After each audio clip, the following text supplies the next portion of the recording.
Hi everyone, it's me, it's Jen. I was asked today about my vlog by someone, and I'm like, yeah, I haven't vlogged in a while, and was just talking about what the whole purpose is of my vlogs, and then I'm like, yeah, I should probably get vlogging again. Not because anything bad is going on, just kind of to check in. I'm almost at my 3-year cancer-free celebration. I don't know what the hell you want to call it. It's funny because I had to think like what my surgery date was. I know the date I was diagnosed was July 9th, 2021, and it is now August something, 2024. But it's not August 20th yet, I know, because I had to double check, which sounds so crazy. But August 20th, 2021, I think, was when I had my double mastectomy. I guess maybe it's good that I don't remember the exact date, but isn't that weird? Like, you're so like set on numbers and stuff, and now I can't even remember like the date that I had my surgery. I feel like it was the 20th. I'll need to check and look it up. That's crazy.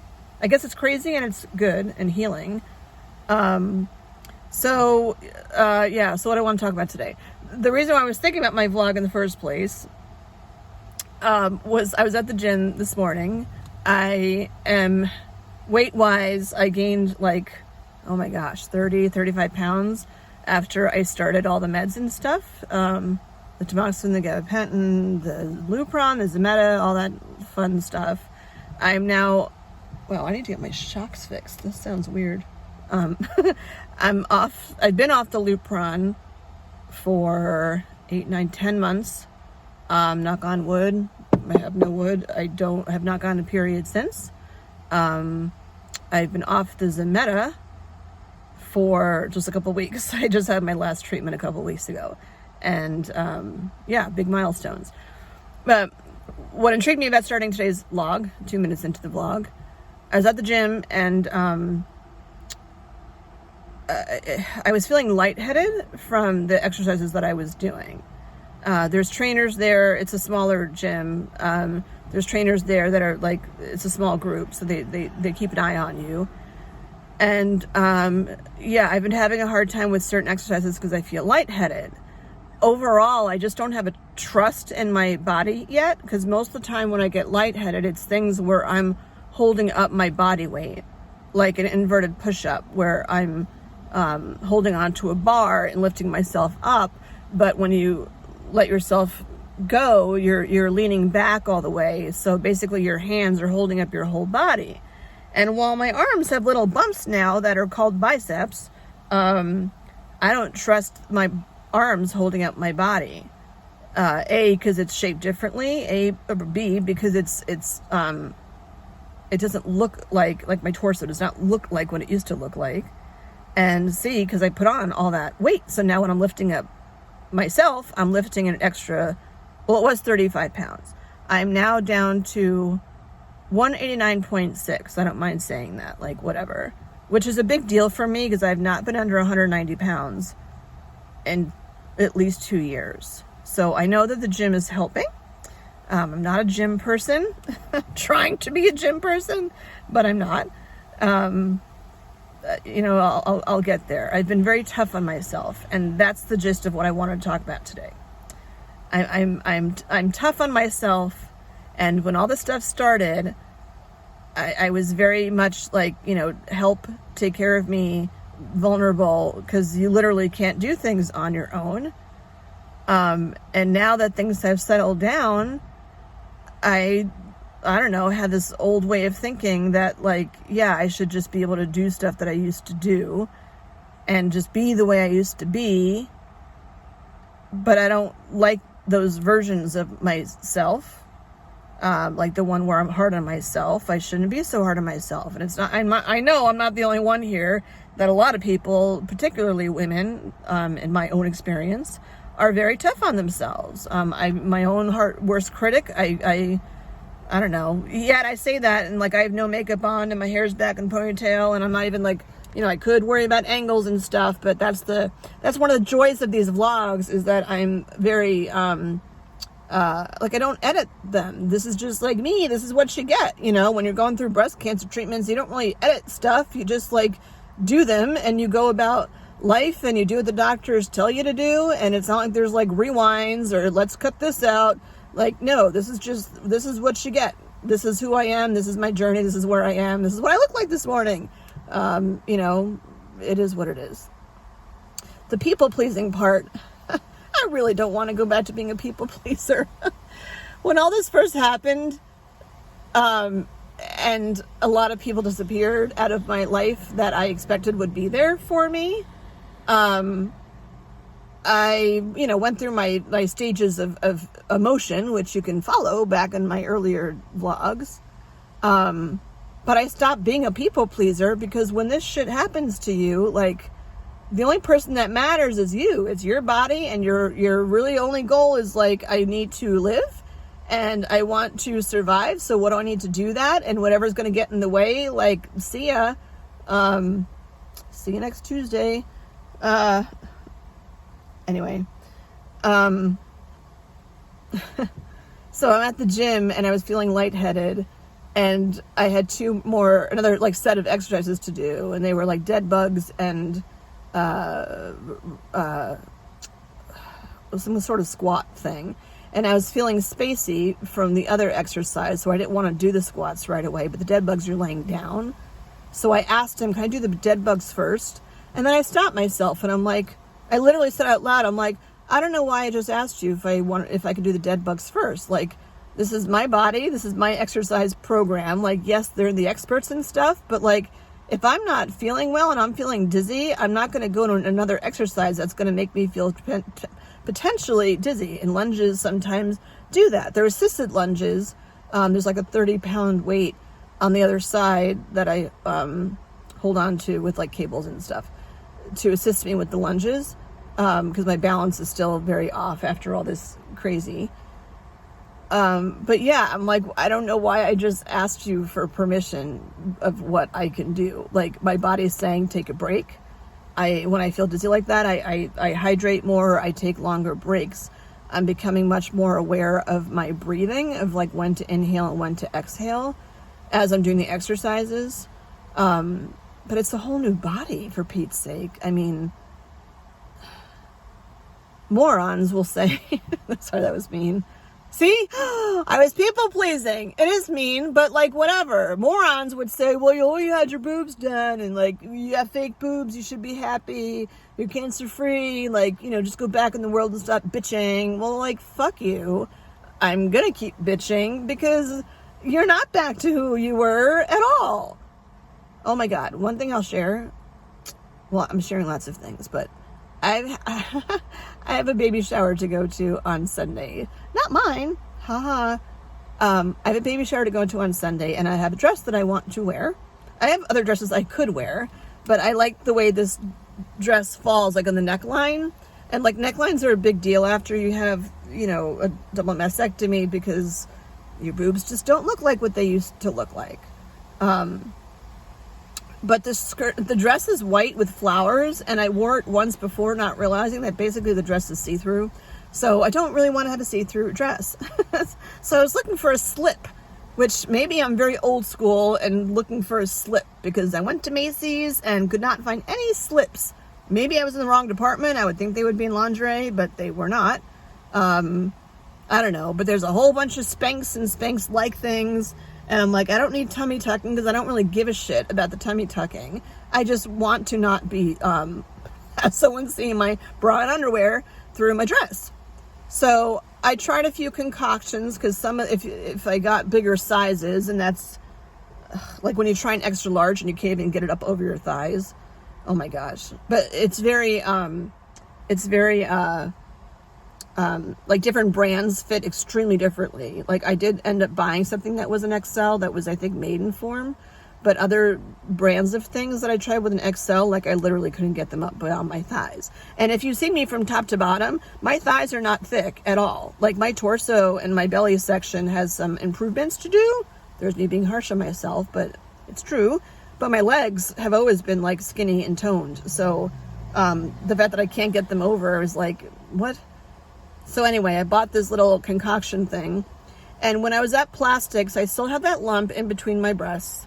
That's not cancer because it doesn't show up on the MRI as being cancer, but nobody knows what it is. Or they all have their thoughts about what it is that don't make sense to me, but it still bothers me that the bump is there. I'm hoping that it's because I'm working out so hard and I irritated my xiphoid process, and maybe that's why it has to calm down, like while I'm sitting there like building my big ass muscles. I don't know. The next step is for me to see a GI, which I should see a GI anyway because I'm 52. So I bought this thing. It has like slimming thigh, which I don't need, but it's like a one piece, and it has a bra attached to it that has like a regular bra straps or clips in the back. Now I have not worn a regular bra since before my biopsies, because these aren't really pliable to put inside of a regular bra. When I went to plastics about that lump, and I was telling them, like, I just, my body image is just not where I'd like it to be at all. I should be like rejoicing in what I look like, and when the doctors say my boobs look great, blah, blah, but that's not what I see. I see an implant and skin. That's what I see. And there are things that they can do to fix them, but I can't have anything done surgically right now, because that MRI that I had when I found the bump found this suspicious spot area on my right side by my armpit, and I have another MRI 6 months out, and once they see what's going on with that will determine what happens going forward. I'm obviously hoping it's not cancerous. It showed up white like my cancer did. There was no whiteness by the lump, so I get that it's not cancer, but I want to know what it is. And I'm trying not even to go there with that spot. There's nothing I can do about it right now. So it's just like it's there. I saw it on imaging. I know what it looks like. I'm hoping it's just scar tissue, but we'll find out in 6 months when I get the next, the follow-up MRI. But she said, because like it's not cancerous, she's like, plastics said I can just like go to, when I was talking about, not feeling comfortable with my body, and I just don't feel feminine when I look at my boobs. To me, my boobs look like a surgical like procedure. They don't look like boobs to me, like not feminine like boobs to me. And she's like, well, we can do this and this and this to make them more rounder. And then once you have the tattoo nipples on, I have to share that with you. Not the tattoo nipples. Once I get my nipples tattooed, she's like, it'll be night and day, but they don't want to do nipple tattoos until like I'm totally done with surgeries, and I'm not totally done with surgeries. I definitely need some sort of nippy tucky thing to, like close up shop here, which is pretty common. Anyway, so she said to feel more feminine, she's like, why don't you go to like Victoria, because I told her I used to wear Victoria's Secret's bras and demi cups. And she's like, why don't you go to Victoria's Secret and try on a demi cup, just like to feel more feminine. And like shopping in general, I hate, even before all this stuff. And shopping for clothes, I hate, because my belly is just, my boobs and my belly pretty much line up, and I hate that.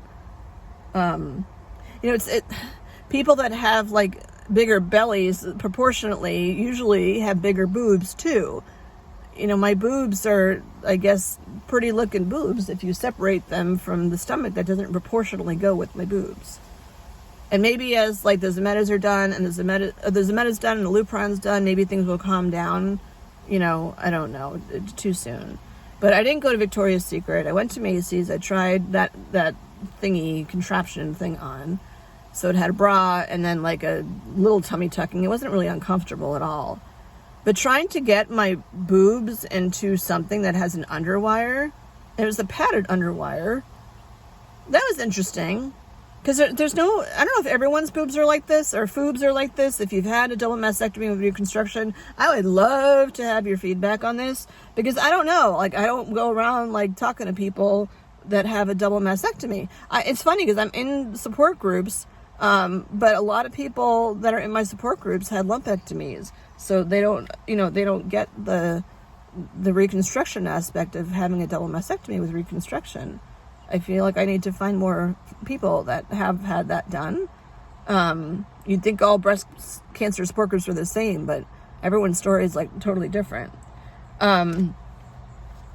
So yeah, they're not pliable, really. You can't really mush them around. They're very like in their spot, which is great because they don't sag or anything, but then they also don't move. So, I put the bra on and I'm trying to like, take my boob from like the side here and push it into the bra, but there's no pushing it. It's sewn into my body. Like, it is where it is. And I get like the epiderm is already absorbed into my body. Like, it should be more free flowing, but it's not. And there's pros and cons to that. A pro is that like, I don't have to wear a bra with a lot of outfits because my boobs sit just fine.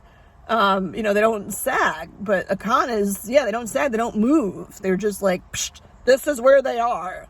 And I'm worn my old boobs, like obviously not the cancer part of my old boobs, but the fact you could take your old boobs and move them around. And weirdly, as I say that out loud, a big telltale sign that something was wrong for me. I remember I could take one of my boobs because it was almost like concave. I never had a lump. I had two tumors on the right side and I never had a lump, but I could take my boob and almost like fold it up. And I thought, well, that's just what happens as you get older. Your boobs get saggy, you lose muscle mass in there or whatever. And like, I could fold my boob. But I could fold one boob, my left boob, I couldn't really, I could move it around, but I couldn't really like fold it. And because there was no lump, they thought everything was fine until they did the MRI and it wasn't fine. So don't let one person tell you, like, boss you around, by the way. So I brought it home, but honestly, like, I don't want to wear it. I don't want to wear it. I just want to be comfortable. It's tough because to look like the women that you see in magazines and all that kind of stuff. And even a lot of people I just see out and about, like, here's their boobs and then here's their stomachs, or like here's their boobs and like here's their stomachs. It's like proportionate. And I don't want to have to try so hard to be like feminine. And that's me being really hard on myself because I have my hair. I should be grateful. I went to the dermatologist. They checked all my spots and whatever, and I don't have skin cancer anywhere, which I was actually surprised by because my skin's so fair. My skin looks great. But it's a constant thing now as things are settling down that I don't want to be a people pleaser and I don't want to be so hard on myself. And it is like literally an everyday thing to remind myself not to go back to those old ways. When you're faced with something like breast cancer or anything that's like life or death, and that's not being dramatic. I mean, literally, when you're diagnosed, you don't know what stage you are. You could be stage 0, you could be stage 4. You don't know until, stuff comes back, like labs and pathology and stuff. But you're faced with a situation where, like, you don't know if you're going to be here in 2 weeks or not. Because when I was diagnosed and I went to see the breast surgeon and I said to her, like, how long are we talking before this surgery? Because at the time I had to decide if I wanted one or both removed. And she's like, 2 weeks. And I'm like, I have 2 weeks. Well, 2 weeks till surgery. So I don't have a lot of time to make these like literally life or death decisions. And I'm grateful to myself that I chose to have my left side removed because I ended up having lobular carcinoma in site 2, I think. Or was it invasive? I don't even remember. Isn't that crazy? Whatever. It's gone now. But I had it in my left side. And they said my left side was fine. I'm like, I'm not taking chances of having it come back. So, yeah, I'm glad I removed both. So, yeah, I gotta get to work, but I just wanted to vlog because it's been kind of a while. Yeah, I'm down to 189.6. It's exciting to be in the 180s for something. I have lost 5 pounds of visceral fat because they watch and do all these tests and stuff to see. I have gained a bit of muscle mass, like pounds of muscle mass. Like my weight went up and I'm like, crap. But my BMI had dropped and my muscle mass went up. So that was good. I'm more forgiving with myself about food. I had 2 big cookies last week, like the crumble cookies that are like 1,500 calories a cookie. not in succession. Like I think I had one day and one another day, but they were so good. So I'm trying not to be too limiting with myself with food, but again, in moderation. And today's not the best day of this, and it's upside down right now, but I did finally get my friggin' tattoo. Whoop, whoop. It's starting to peel, so today's not its best day, but oh my gosh, once well, this looks awkward because it's like upside down, but here's what it is when it's upside down, and I can't like turn it. This is so weird to do, but yeah, there she is. It's gorgeous. It's so much better than I even imagined it being. He's a fantastic artist. This is going to be my thumbnail right here. Like, woo. I said, I'll do this. Jeez. Look up there. I said I wasn't going to have my my nipple tattoos be my first tattoos. Like, no way. And I asked my breast surgeon, because they don't even want to take my blood pressure on my right side, because that's where most of the drama was. They took out like 6 lymph nodes from my right side. They're like, don't do anything. No labs from my right side. Nothing is ever done to my right side. And I said I wanted to get a tattoo on my wrist. I've wanted to do that for years, even before all this stuff happened. But I didn't know if I could do that. And my breast surgeon said, you can do that. So I did that. And this was just on Friday. And today is Thursday. So it's like, 6 days later. And notice all the red irritation. There is none. I mean, did it hurt? Slightly. Really not a lot at all. It's itchy now just because like it's starting to peel, which is normal in the process. Yeah, but I'm so excited that I did it. I've wanted this for so long. Like, I can't even tell you. And I have my funky blue nails too, so I'm very colorful these days. And there's stories behind why I did it with tiger lily, but I don't need to get into a lot of that. Part of it, the tiger lily, is the tiger part, because I have certainly earned my frickin' stripes, but I'm not going to put like tiger stripes on my face because that might be a little much for me. Yeah, so I had the tattoo done. There was no issue. Again, I'm not a medical doctor, so you want to get a tattoo, discuss it with your doctors or whatever first. But I had no adverse reactions at all to this. It's been healing well. The guy who did it is amazing. He's at East Coast Tattoo in Salem, New Hampshire. Kells is the one who did my tattoo. You can find him on Instagram at Kells Tats. KELLZTATTZ. I think. I'll put the link in. But he did an amazing job. I mean, look at that. Like, the shading is like so gorgeous. And like, it looks funny because my arm's like this, but because I'm not standing, this is just what it needs to look like. I'll do another vlog where I'm standing and you can see it. But it's pretty. And like the angle that it goes into, like in the middle part, to me, it almost looks like it goes into my actual wrist. You know, like I've had all these labs drawn and stuff, and like, you know, you can stick needles in me, but look what comes out. A pretty flower. It's funny how that turns out. But me and my pretty flower need to get in the shower and get to work. Yeah, so just wanted to check in. I know I'm so behind on stuff, but, you know, I just needed to take a break from talking about it all the time, and you just got to listen to yourself and listen to your body. So, you know, I'm a work in progress, as everyone should be, you know, to improve themselves and whatever, but I just don't want to go back to my old ways of people pleasing and being hard on myself, and it's a very conscious thing to do that. So I am hungry. I'm going to get some iced coffee somewhere and eat something for breakfast. I don't know what, and then get to work. So yeah, that's where I am. I'll see y'all soon. Bye.